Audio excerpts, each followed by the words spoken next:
Hey everyone, I'm Hannah. I chirp as I slide into my usual seat at our polished mahogany dining table. The smell of roast chicken and freshly baked rolls fills the room. Sweetheart, Mom's voice carries warmly. She's pouring wine while Dad is engrossed in the latest property listings on his tablet. Our Sunday dinners are a tradition I treasure, even more now that I've joined Adams Realty, our family business. Big news, I announce, swirling my glass. The Carson property just received 3 offers above asking price. Dad looks up, pride radiating in his eyes. That's my girl. I knew putting you in charge of that listing was the right call. Remember when Hannah was little, playing real estate agent with her dolls? Mom says, chuckling. She made tiny for sale signs out of popsicle sticks. The memory draws a laugh from me. What can I say? I've been preparing for this my whole life. Working with my parents has been incredible. Since graduating from Boston University 3 years ago, I've been learning the ins and outs of the business. Now, I'm handling major accounts and even helping with expansion plans. Speaking of news, I hesitate, feeling my cheeks flush. Andrew asked me to dinner tomorrow night. At LeBlanc. Mom's eyebrows shoot up. LeBlanc? That's where your father proposed to me. Maybe someone else has similar plans, Dad teases, winking. Dad, we've only been dating for 6 months. I protest, though I can't help smiling. Andrew Chen is everything I could ever want. Smart, kind, ambitious. We met at a charity gala where Adams Realty was a sponsor, and he represented his law firm. One conversation about property law turned into drinks, then dinner, and now here we are. Have you shown him the beach house plans yet? Mom asks. Next weekend, he's coming with us to Cape Cod, remember? Oh right, she says with a mischievous grin. I'll make sure to bring out the embarrassing baby photos. Mom, please don't. The banter continues as we move to the living room for coffee. Dad settles into his favorite leather armchair, but his phone interrupts. Adams Realty, Robert speaking. Yes, the zoning permits are in order. He gives me an apologetic glance and disappears into his office. Mom smiles fondly. Your father built this company from nothing, you know. Now look at us. 3 offices across Massachusetts and expanding into Rhode Island next year. I sink into the plush sofa, feeling a wave of contentment. Our Victorian-style home in suburban Boston, the thriving family business, my amazing boyfriend. Life feels perfect.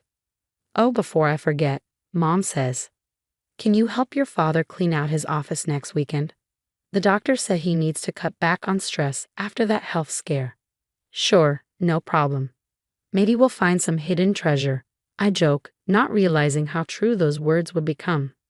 The following weekend, I'm in Dad's office, sorting through decades of paperwork while keeping an eye on him to ensure he doesn't overexert himself.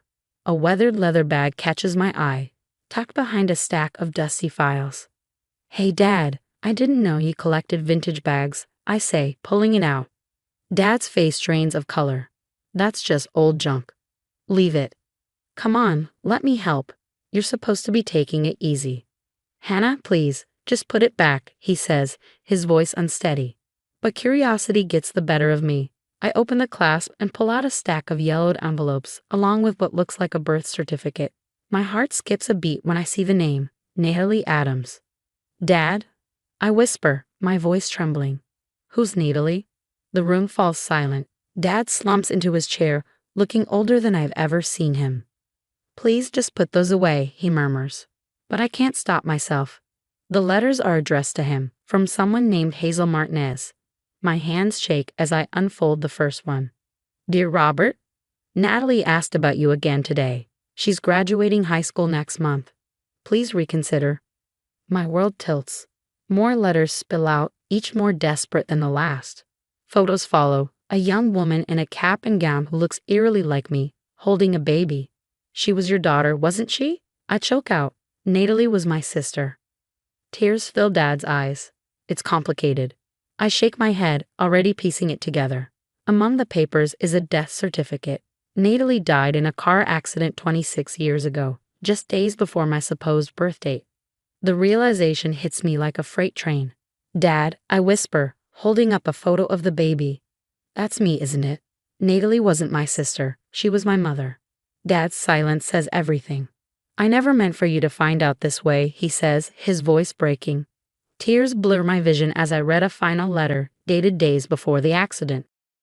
Robert, I'm begging you, one last time.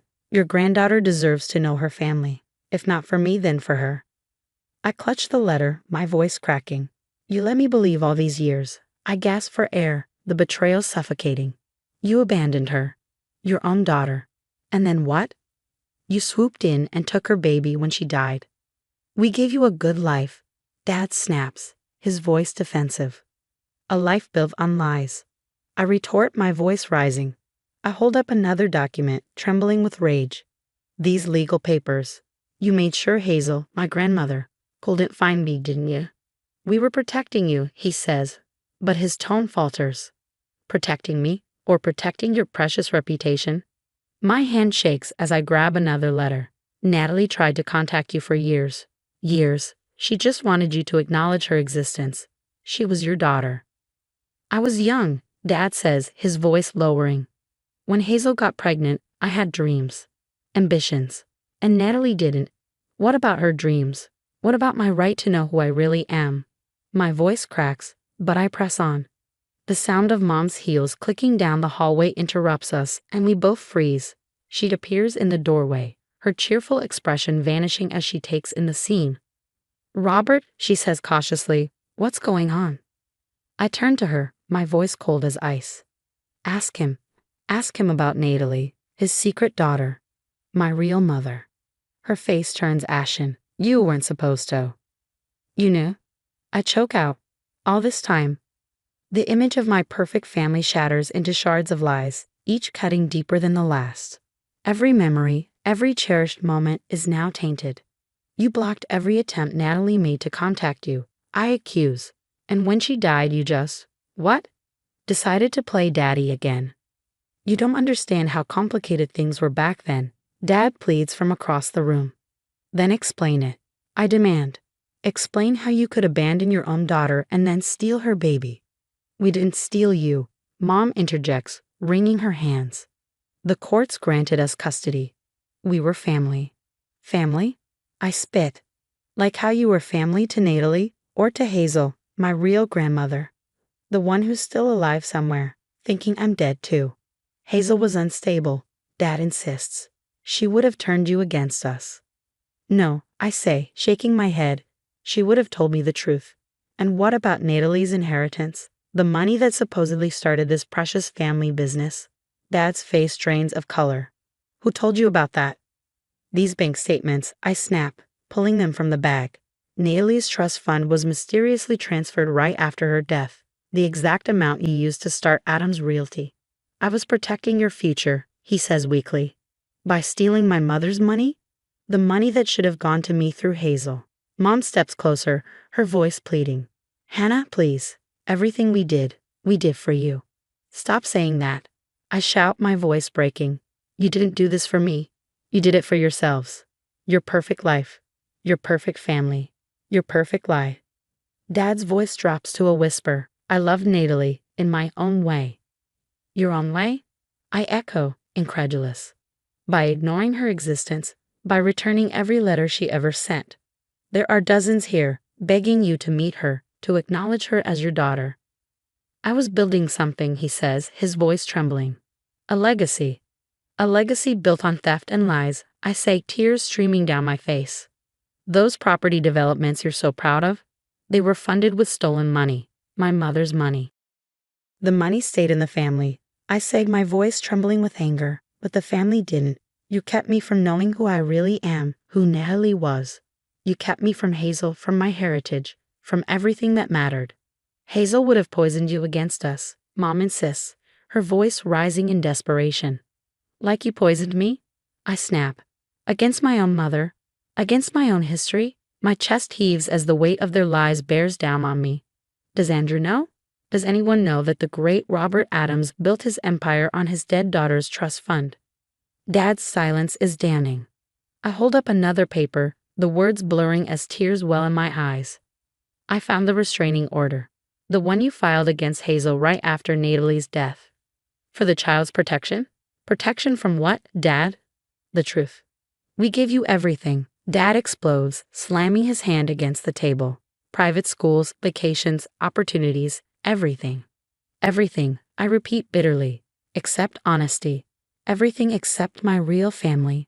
Everything except the chance to know where I came from. Grabbing my phone, I pull up a search engine. Hazel Martinez, Boston area, I mutter, typing furiously. Let's see what other lies unravel. Hannah, stop. Mom lunges for my phone, but I step back. Why? I ask, glaring at her. Afraid I'll find more about the grandmother you kept me from. About how she fought for years in court just to see me. Those court records are sealed, Dad says firmly. Not anymore. I shoot back. Not for me. I'm going to find her. I'm going to learn everything you tried to bury. And as for the business, I pause, my voice turning sharp and cold. Let's see how it holds up to an audit of its funding sources. You wouldn't dare, Dad growls, his face darkening. No, Dad. I hold his gaze, unflinching. You already destroyed everything. The moment you chose your reputation over your daughter. The moment you stole her child. Me and her future. Now it's time for the truth to come out. I head for the door, my entire body shaking. Where are you going? Mom cries after me. To find my real family, I say without turning back.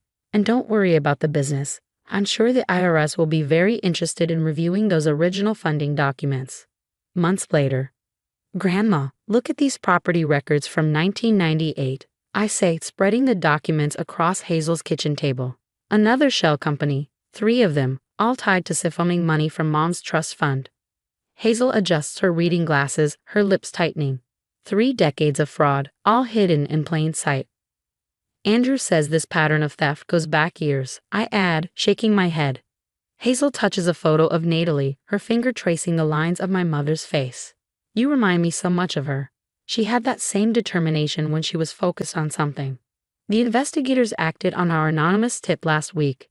My phone buzzes with a news alert. Adams Realty stock plummets amid fraud investigation. Your company is doing well, though, Hazel says with a smile.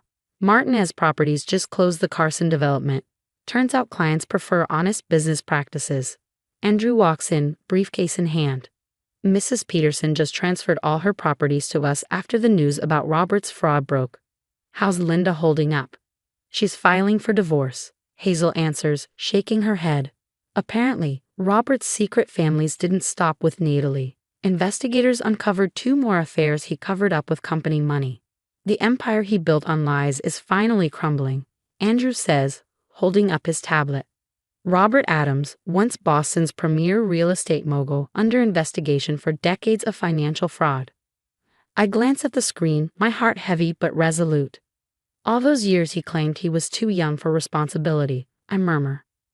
Really, he was just too busy stealing Mom's money to build his perfect, fake life. You've done Natalie proud, Hazel says, patting my hand. Ready to go. The cemetery is quiet, bathed in the golden hues of a setting sun. I kneel before Natalie's grave for the first time, placing fresh flowers beside the headstone. Hazel shares stories of her childhood, her strength, and her dreams. The mother I never knew but whose spirit led me to this moment. I found the truth, Mom, I whisper. I found our real family, and I built something honest, something real. Everything Dad failed to do. Hazel points to the horizon. That was Natalie's favorite time of day, when the sun turns everything golden. Andrew offers me his hand, ready to go home. I look at Hazel, then back at Natalie's grave. For the first time in my life, I know exactly where home is. Yes, I say softly, let's go home. What would you do if you discovered your entire life was built on stolen inheritance and lies? Would you expose the truth immediately or take calculated revenge like I did? Share your thoughts below.